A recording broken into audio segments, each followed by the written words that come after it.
G'day, I'm Warwick Schiller, and today I want to talk to you about the term having your horse between your hands and your legs. I think maybe a lot of people tend to think that it's about having both legs clamped on your horse and both reins really tight right here, whereas really it's about them being able to find that sweet spot in between your hands and your legs. It's not that your legs are on, your legs aren't on, your hands aren't on, but they find that spot in between there. If they lean over this way, they'll run into your leg or run into your rein. Same thing over there.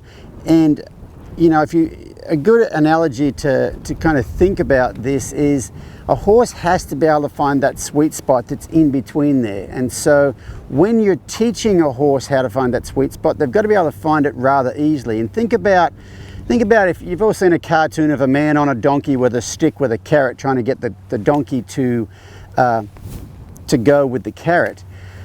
That will only, you know, if you can take that carrot out to the side, but if your donkey or your horse in Bundy's case cannot catch the carrot, if the carrot just keeps moving and moving, and the more they move, the more the carrot moves, and they can't catch the carrot, eventually they'll get to where they won't even look at the carrot. The carrot doesn't mean anything. And so when you are teaching your horse to do anything, let's say something as simple as steering, I try not to think of it as I want my horse to steer over there or something or other. What I want him to think of is I want him to catch up to my hand or catch up to my carrot, so to speak. So let's say I was riding a young horse and I was riding over here. What I'm going to do is walk along here and I'm going to pick this hand up and I'm going to point it towards the camera. And what's going to happen is, think about my hand being the carrot. I want the horse to be able to catch up to the carrot. So I'm going to point my hand at the camera, and as he turns towards the camera, my hand's going to stay pointing at the camera. So it's like I took a carrot over here and he moved over to the carrot and caught up with it. So I'm just walking across here. I'm going to pick my hand up and point it at the camera, and he turns and my hand's still pointing at the camera, and right there he has now caught up to my hand. So he's now between my hands and my legs. He's now found that sweet spot there in the middle. So it's very important that when you are teaching your horse to do things, you allow them, you know, you're only teaching them to go a very short way before they catch up to the carrot or to that little place of peace right there. I see a lot of people like teaching a young horse to steer, and they will ride along and pick up on this rein. I'll just turn around here a little bit so you can see this. They'll ride along and they pick up on this rein, and as the horse starts to turn, they pull more and they pull more and they pull more, and it tends to pull their head over, make their shoulder run out and all that sort of thing. But the other thing it does is the horse starts to do what you want, and as he starts to do what you want, you apply more and more and more pressure to him. You know, we want him to think there is less pressure applied when they do what we want. So if I was to pick up here and he turned over there, as he gets there, it completely goes away. That's in the beginning in teaching those horses to do stuff. After a while, you can actually pick up and you can extend that duration. It's the same thing with, say, if you're doing positive reinforcement, doing clicker training, you teach a horse to do a behavior, and then you teach them to hold that behavior for longer periods of time before you reward them. So it would be the same thing here. You know, if I was teaching a horse to back up, I'd pick up, and if he took one step backwards, I'd let go. And I'd do it over and over. I just pick up real softly, and if he backs up a step, I'd let go.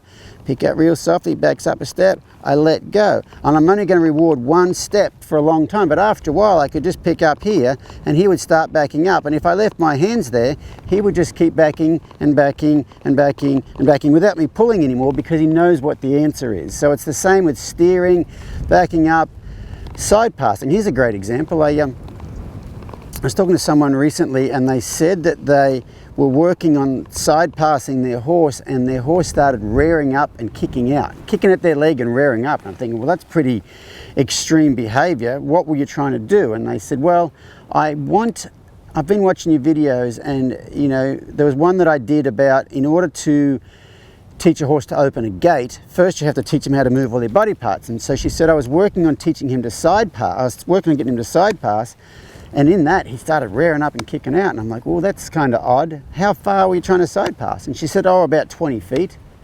And I said, oh, so when you side passed about 20 feet, did you put your leg on, and as he stepped over, take it off, and then put it on, and as he stepped over, take it off, and then put it on as he stepped over, take it off, and then put it on as he stepped over, take it off?